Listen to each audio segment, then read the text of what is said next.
Welcome to section 2 of unit 2. We are going to look at compounding. That is the process of determining future values or maturity values or amounts. So by the end of this section, you should be able to analyze the difference between interest estimated on a simple interest basis and interest estimated on a compound interest basis.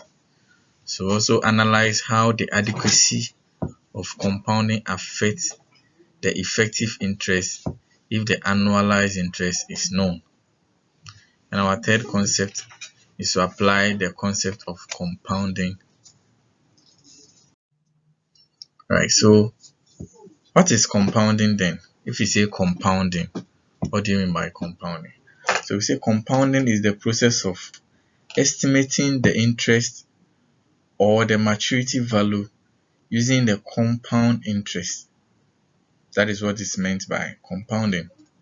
Alright, we learned simple interest in our previous section, that is section 1. So this is about compounding or compound interest. So compound interest is the interest that is estimated on both the original principal amount and any accumulated interest over a period. Alright, so if you are to compare this to the previous section whereby we learned about the simple interest.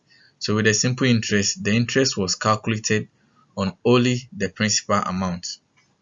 Alright, but when it comes to compound interest, the interest is calculated or estimated on both the original principal amount and any accumulated interest over a period. I hope you understand the difference now. So this one is more like principal plus accumulated interest. Then we charge the interest on it. But the simple interest is only calculated or estimated on the principal amount. Alright, let's look at example 1. You borrowed 2,500 from your friend to pay your school fees. On a promise you will pay the principal amount and 15% interest in 2 years.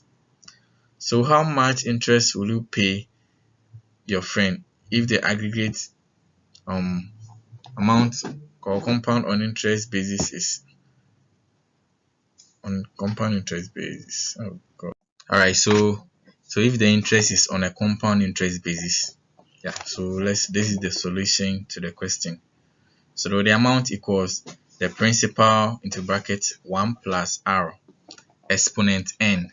So here the n represents the number of years, alright, and the interest rate that was given is 15%. Okay, so 2,500 into bracket 1.3225. Then we will get 3,306 Ghana cedi 25 pesos.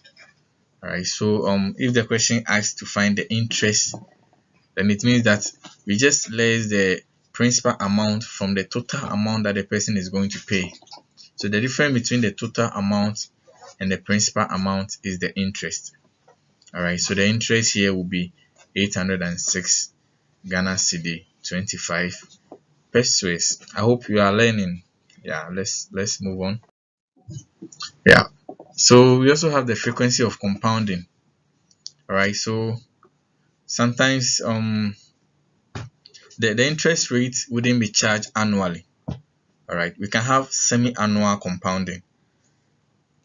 We can also have quarterly compounding. We can also have daily compounding, and we can also have monthly compounding. Alright, so anytime the interest is not charged annually, this is how the formula is going to be. So if the interest is charged semi-annually, it means you have every 6 months you charge the interest. Alright, so the amount that you borrow every 6 months, they are going to charge you interest on it. So if it's every 6 months, it means that in a year the interest will be charged twice. Alright, so we multiply the n by 2, and the interest rate that is given is always or most of the time it is annual interest rate. So if the question says that we should find the semi-annual interest, it means you have to divide the interest by 2. Semi-annual means 6 months or half a year. Half a year is 6 months. All right. So let's try our hands on this question. You borrowed 2,500 from your friend to pay your school fees on a promise you will pay the principal amount and 15% interest in 2 years. So what is the maturity value if interest is estimated every 6 months? All right. So if interest is estimated every 6 months, the principal has been given, the rate has been given, and n is 2. So let's see how we go about it. All right. So yeah, this is how it goes. So 2,500, which is the principal, multiplying by the bracket. So in the bracket we have this, which is the rate, and divided by 2 because it is semi-annual, every 6 months. Then we multiply the end by 2 here. So and then we are going to have 2,500 into bracket 1 plus 0.075 all raised to the power 4. So you first multiply the one in the bracket, then you multiply it with the 2,500, which is the principal, and at the end we are going to get 3,338 Ghana cedis, 67 pesos. All right. Yeah. So it can also be given in a quarterly compounding or quarterly compounding. So quarterly compounding means that every quarter of the year, and we have 4 quarters in a year. So if the interest is compounding quarterly, it means you are going to divide the rate by 4, and we multiply the n2 by 4. All right. Yeah. We can also have monthly compounding. So monthly compounding is used when interest is calculated after every month. So monthly compound, every month we calculate the interest. So the interest will be, or the interest rate will be divided by 12, and the exponent 2 will be multiplied by 12, because in a year the interest will be calculated 12 times in a year. I hope you understand, because you have 12 months in a year. So let's try with this example. You borrow 2,500 from your friend to pay your school fees on a promise you will pay the principal amount and 15% interest in 2 years. What is the maturity value if interest is estimated monthly? All right, so let's try our hands on this one. I'm giving you some few seconds to try your hands on it. This is the formula. You have the principal amount, you have the rate. Try your hands and let's see how it goes.